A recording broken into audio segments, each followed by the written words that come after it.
रेखा गुप्ता दिल्ली की मुख्यमंत्री बन चुकी हैं। दिल्ली सरकार में विभागों का बंटवारा भी हो चुका है। सीएम की कुर्सी संभालने के बाद रेखा गुप्ता का एक्शन प्लान भी दिखने लगा है। पहली कैबिनेट बैठक में आयुष्मान भारत योजना और कैग रिपोर्ट पर मोहर लग गई। अब दिल्ली वालों के मन में एक सवाल है, आखिर सीएम रेखा गुप्ता कहां रहेंगी? उन्होंने साफ तौर पर कह दिया है कि वो शीश महल में नहीं रहेंगी।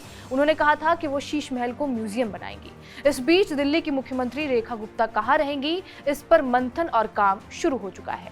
दिल्ली की नई मुख्यमंत्री रेखा गुप्ता के रहने के लिए पीडब्ल्यूडी यानी कि लोक निर्माण विभाग ने 3 ऑप्शंस को चुना है। सूत्रों की माने तो इनमें 2 आलीशान बंगले सेंट्रल दिल्ली के डीडीयू मार्ग पर मौजूद हैं। यहाँ पर दिल्ली बीजेपी का कार्यालय और बीजेपी का राष्ट्रीय मुख्यालय भी है। तीसरा बंगला उत्तरी दिल्ली के सिविल लाइंस में राजपुर रोड पर है। अधिकारियों ने बताया कि मरम्मत का काम पूरा हो चुका है। इसके बाद ही विकल्पों के तौर पर इन तीनों को चुना गया है। एचटी की खबर के मुताबिक पीडब्ल्यूडी के एक अधिकारी की माने तो इन बंगलों को हमारे आवासीय पूल से चुना गया है, मगर अभी तक फाइनल नहीं किया गया।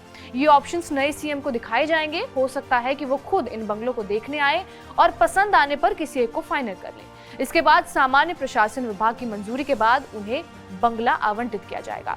अधिकारी ने बताया कि उन्हें नहीं पता कि सीएम कब तक घर फाइनल करेंगी। दरअसल कुछ समय पहले बीजेपी नेताओं ने भी कहा था कि दिल्ली की नई CM Rekha Gupta 6 flag staff road वाले बंगले में नहीं रहेंगी। ये वही बंगला है जिसे भाजपा शीश महल कहते हैं। ये अरविंद केजरीवाल का आवास था जिसे बीजेपी शीश महल कहती थी। शपथ लेने से पहले सीएम रेखा गुप्ता ने भी पुष्टि की कि वो शीश महल में नहीं जाएंगी। वो फिलहाल अपने गृह निर्वाचन क्षेत्र शालीमार बाग में ही अपने निजी आवास में रहती हैं। अधिकारियों ने बताया कि तीनों विकल्प सीएम को मिलने वाली जेड श्रेणी की सुरक्षा के अनुरूप हैं। हालांकि शुक्रवार को इसकी फिर से समीक्षा की जा सकती है। पूर्व सीएम आतिशी के पास जेड श्रेणी की सुरक्षा थी, लेकिन उनके अपने निजी आवास पर रहने के कारण किसी प्रोटोकॉल का पालन नहीं करना पड़ता था।